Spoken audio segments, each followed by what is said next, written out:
नमस्कार. मी राहुल राजेंद्र वेदपाठक, संस्थापक अध्यक्ष, वाचन हिताय बहुउद्देशीय सेवाभावी संस्था वाटेगाव. आम्ही आमच्या संस्थेच्या माध्यमातून जिल्हा परिषद मराठी शाळा वाचवण्याचं अभियान सुरू केलं आहे.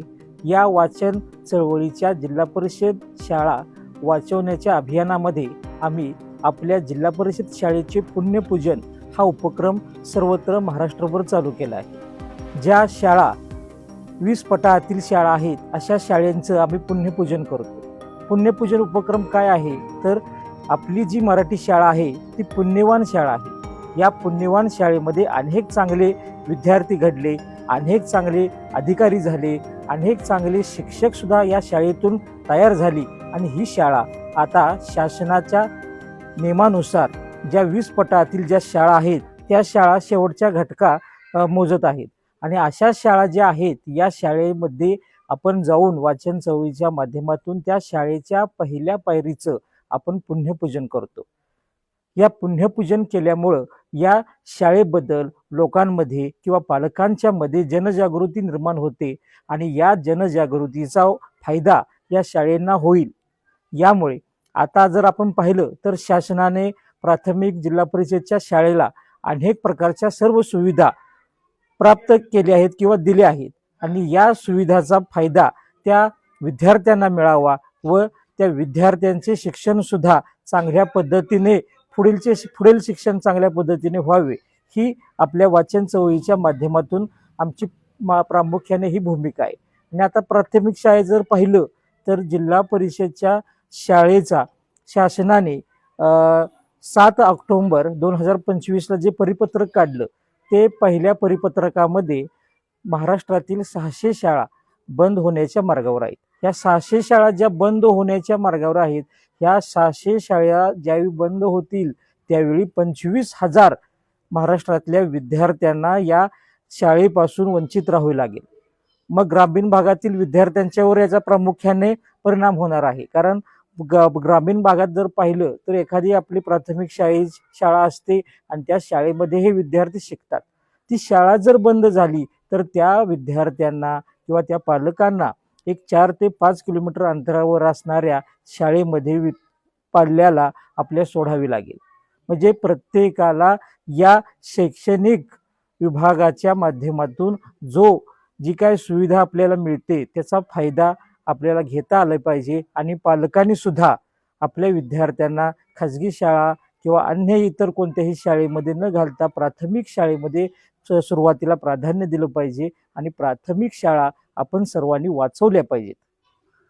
मग आपण म्हणाल तर या जिल्हा परिषद शाळा वाचवण्यासाठी आपण सर्वांनी पाल्य असतील किंवा सर्व सामाजिक संघटना असतील किंवा आता जिल्हा परिषदच्या शाळांच्या शासनाने माझी विद्यार्थ्यांची एक समिती तयार केली आहे. या समिती आहेत. या समितीच्या माध्यमातून आपण सर्वांनी काय करायचं तर या शाळा वाचवण्यासाठी आपण पहिल्यांदा या शाळेचा पट सुधारण्याचं काम केलं पाहिजे.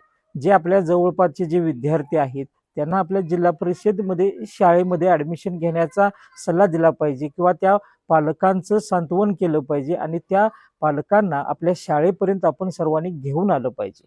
मग हे करत असताना आपल्या जवळचे जे विद्यार्थी आहेत त्या जशा खाजगी शाळेमध्ये सर्व सुविधा आहेत त्याच पद्धतीनं शासनाने आपल्या प्राथमिक शाळेमध्ये या सुविधा प्राप्त केल्या आहेत आणि या सुविधाचा विद्यार्थ्यांनी लाभ घेतला पाहिजे आणि त्याबद्दल जनजागृती केली पाहिजे. आणि शासनाला सुद्धा आमच्या वाचन हिताय संघटनेच्या माध्यमातून आमचं जे शालीनतेने सांगणं आहे की या ज्या शाळा आहेत ज्या आता तुम्ही 5 विद्यार्थ्यांच्या आतील शाळा तातडीने बंद करण्याचा निर्णय घेताय किंवा तिथले शिक्षक जे तुमचे समानियोजनचं जी काही योजना आहे त्या माध्यमातून तिथले शिक्षक तुम्ही समूह शाळा तयार करून किंवा अशा शाळेमध्ये त्यांना त्या विद्यार्थ्यांना एकत्रित आणण्याचा प्रयत्न करताय. पण ज्या शाळा तुम्ही उभारल्या त्या शाळा उभारण्यासाठी तुम्हाला अनेक परिश्रम त्यावेळी घ्यावे लागले.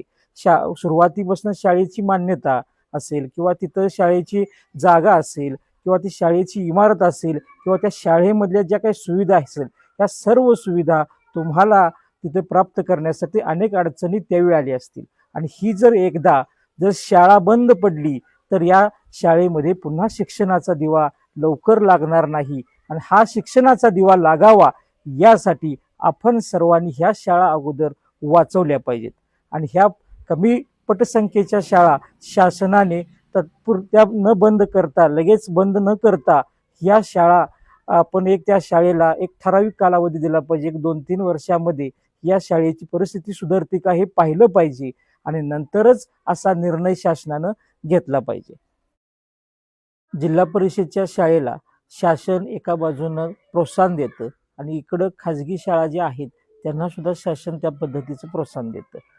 आमचं एक असं म्हणणं आहे की शासनाला तर आपण जिल्हा परिषद शाळेला विद्यार्थ्यांना अगदी प्रवेश घेतल्यापासून विद्यार्थ्यांनी तर त्या शाळेचा गणवेश असेल, वह्या पुस्तके असतील किंवा शाळेचं पालनपोषण आहार जो आहे शाळेचा ते मोफत जेवण असेल किंवा अन्य काही ज्या मुलांच्या डेव्हलपमेंटसाठी लागणाऱ्या काही सुविधा आहेत त्या जिल्हा परिषद शाळेमध्ये शासन अतिशय चांगल्या पद्धतीनं आणि मोफत देते.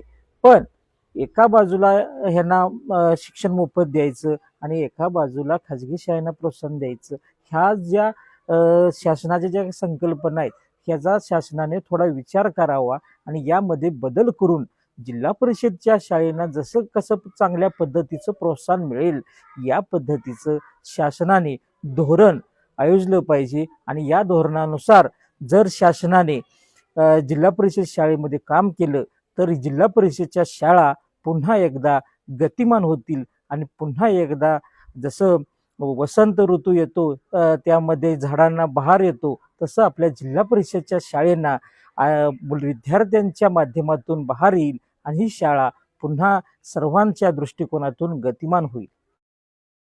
जिल्हा परिषद शाळेचा शिक्षणाचा दर्जा आपण जर या विषयावर बोलायचं म्हणलं तर शिक्षणाचा दर्जा अतिशय चांगला आहे. शिक्षक अतिशय चांगल्या पद्धतीनं तळमळीनं विद्यार्थ्यांना शिकवतात आणि ह्या विद्यार्थ्यांची जर आपण बौद्धिक चाचणी किंवा त्या बौद्धिकतेचा अभ्यास जर केला तर आपल्याला पाहायला मिळेल तर शिक्षण आणि जे विद्यार्थ्यांचं डेव्हलपमेंट आहे हे अतिशय चांगल्या पद्धतीनं प्रगत झालेलं आपल्याला या प्राथमिक शाळेतल्या विद्यार्थ्यांचं पाहायला मिळेल. त्यामुळे शिक्षणाचा दर्जा अतिशय चांगला आहे. फक्त आपल्या पालकांनी आपल्या पाल्याला जिल्हा परिषदेच्या शाळेमध्ये अतिशय चांगल्या पद्धतीचं प्राधान्य देऊन घातलं पाहिजे. आपल्या वाचन चळवळीच्या माध्यमातून किंवा आपल्या वाचन हिताई बहुउद्देशीय सेवाभावी संस्थेच्या माध्यमातून आपल्या ज्या महाराष्ट्रातील पहिल्या 600 शाळा बंद होण्याच्या मार्गावर आहेत अशा 600 शाळातील जे विद्यार्थी आहेत ते 25,000 विद्यार्थी या शाळेला मुकणार आहेत. त्यामुळे आपण आपल्या वाचन चळवळीच्या माध्यमातून संपूर्ण महाराष्ट्रामध्ये आपण पुण्यपूजनाचा उपक्रम करतोय. हा पुण्यपूजनाचा उपक्रम ज्या जिल्हा परिषदच्या शाळा आहेत त्या 20 पटसंख्यातील ज्या शाळा आहेत अशा शाळा आम्हाला कळवाव्यात आणि या शाळेचं आपण स्थानिक लेवलला आपण तिथे येऊन या जिल्हा परिषद शाळांना पुन्हा संजीवनी प्राप्त व्हावी यासाठी आपण सर्वांनी जिल्हा परिषद शाळेचे पुण्यपूजन करावे आणि ह्या पुण्यपूजनातून ह्या शाळा पुन्हा संजीवित करण्याचा या पुन्हा संजीवित जिल्हा परिषदच्या शाळा पुन्हा संजीवित करण्याचा प्रयत्न आपण सर्वांनी करायचा आहे. यासाठी आपण काय करायचं तर वाचन चळवळीच्या माध्यमातून वाचन हिताय पुण्यवान शाळा समिती आपण स्थापन करायची आहे. या पुण्यवान शाळा समितीचे 7च मेंबर घ्यायचे आहेत आणि या 7 मेंबराच्या माध्यमातून आपण ह्या शाळेची पटसंख्या वाढवण्यासाठी आपण सर्वांनी प्रयत्न करायचा आहे. या पटसंख्येचा जो आपण प्रयत्न केला ते पटसंख्या वाढली तर आपल्या शाळेला अनेक पद्धतीच्या शासनाच्या माध्यमातून आपण सुविधा मागू शकतो आणि ह्या सुविधा मागितल्यानंतर आपले पाल्य किंवा आपले विद्यार्थी चांगल्या पद्धतीनं पुन्हा एकदा आपल्या जिल्हा परिषदच्या शाळेमध्ये आनंदाने शिकू शकतात.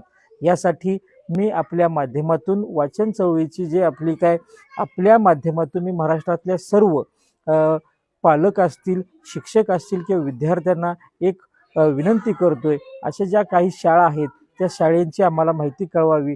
या नंबरवर संपर्क साधून आम्हाला या शाळेची माहिती द्यावी आणि ह्या शाळेसाठी या शाळा वाचवण्यासाठी आपल्या वाचन हिताय बहुउद्देशीय सेवाभावी संस्थेच्या माध्यमातून आपण सर्वांनी जातीनिशी प्रयत्न करूया. धन्यवाद.